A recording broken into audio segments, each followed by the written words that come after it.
Capítulo 41. 2 anos se passaram.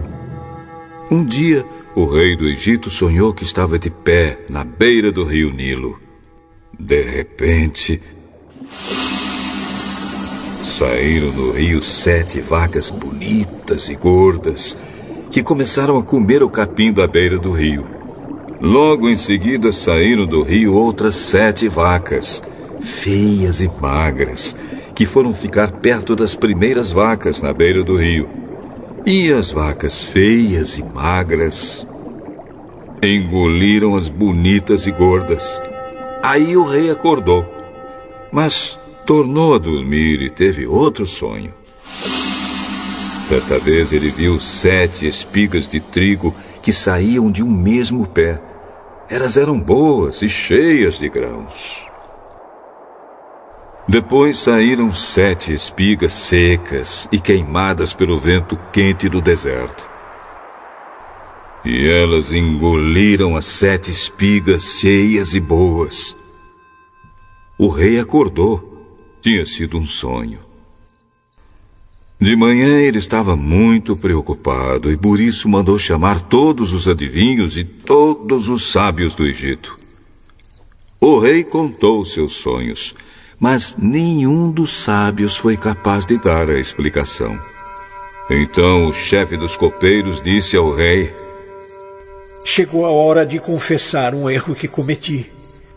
Um dia o senhor ficou com raiva de mim e do chefe dos padeiros e nos mandou para a cadeia na casa do capitão da guarda. Certa noite cada um de nós teve um sonho e cada sonho queria dizer uma coisa. Lá na cadeia estava com a gente um moço hebreu que era escravo do capitão da guarda.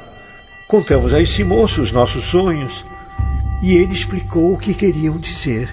E tudo deu certo, exatamente como ele havia falado. Eu voltei para o meu serviço e o padeiro foi enforcado.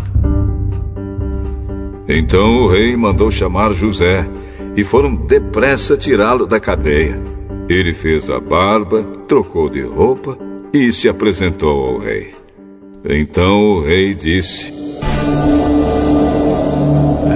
eu tive um sonho que ninguém conseguiu explicar.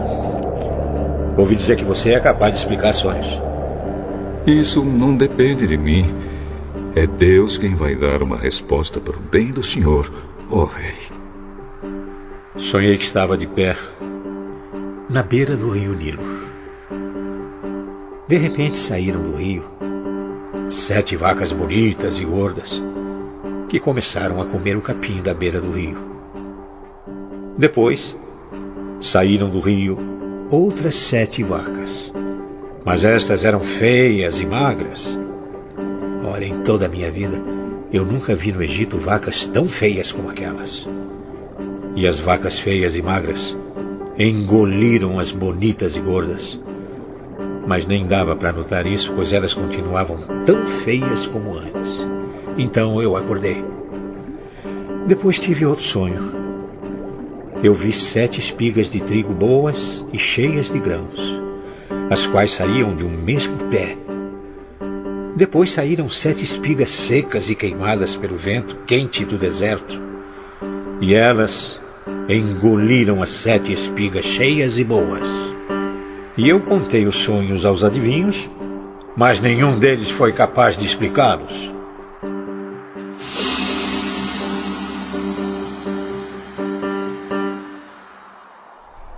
Os 2 sonhos querem dizer a mesma coisa. Por meio deles, Deus está dizendo ao Senhor o que Ele vai fazer. As 7 vacas bonitas são 7 anos e as 7 espigas boas também são. Os 2 sonhos querem dizer uma coisa só. As 7 vacas magras e feias que saíram do rio depois das bonitas e também as 7 espigas secas e queimadas pelo vento quente do deserto são 7 anos em que vai faltar comida. É exatamente como eu disse. Deus mostrou ao Senhor, ó Rei, o que Ele vai fazer. Virão 7 anos em que vai haver muito alimento em todo o Egito.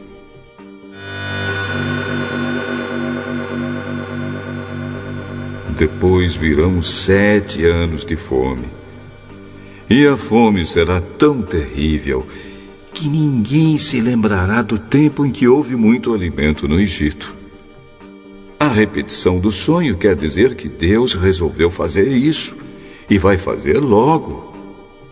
Portanto, será bom que o senhor, ó rei, escolha um homem inteligente e sábio e o ponha para dirigir o país. O rei também deve escolher homens que ficarão encarregados de viajar por todo o país para recolher a 5ª parte de todas as colheitas durante os 7 anos em que elas forem boas. Durante os anos bons que estão chegando, esses homens ajuntarão todo o trigo que puderem e o guardarão em armazéns nas cidades, sendo tudo controlado pelo Senhor.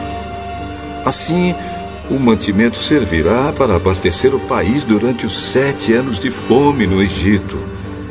E o povo não morrerá de fome. O conselho de José agradou ao rei e aos seus funcionários. E o rei disse a eles: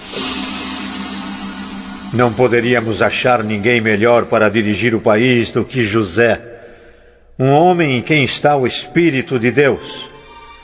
Deus lhe mostrou tudo isso. E assim está claro que não há ninguém que tenha mais capacidade e sabedoria do que você, José. Você vai ficar encarregado no meu palácio, e todo o meu povo obedecerá às suas ordens. Só eu terei mais autoridade do que você, pois sou o rei. Neste momento, eu o ponho como governador de todo o Egito. Então o rei tirou do dedo seu anel sinete e o colocou no dedo de José. Em seguida, mandou que o vestissem com roupas de linho fino e pôs uma corrente de ouro no pescoço dele. Depois fez com que José subisse no carro reservado para a maior autoridade do Egito, abaixo do rei, e mandou que os seus homens fossem na frente dele gritando: Abram caminho! Assim, José foi posto como governador de todo o Egito. O rei disse a José: Eu sou o rei, mas sem a sua licença, ninguém poderá fazer nada em toda a terra do Egito. O rei pôs em José o nome de Zafenate-Paneia e lhe deu como esposa Azenate, filha de Potífera, que era sacerdote da cidade de Heliópolis. José tinha 30 anos quando entrou para o serviço do rei do Egito. Ele saiu da presença do rei e viajou por todo o Egito. Durante os 7 anos de fartura, a terra produziu cereais em grande quantidade.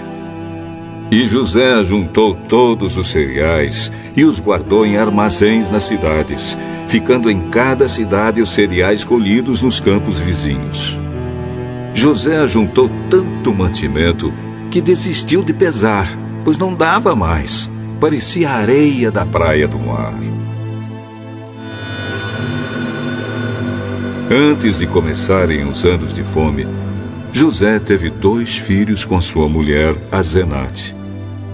Pôs no primeiro o nome de Manassés e explicou assim: Deus me fez esquecer todos os meus sofrimentos e toda a família do meu pai. No segundo filho, pôs o nome de Efraim e disse: Deus me deu filhos no país onde tenho sofrido. Então acabaram-se os 7 anos de fartura no Egito. E, como José tinha dito, começaram os 7 anos de fome. Nos outros países o povo passava fome, mas em todo o Egito havia o que comer.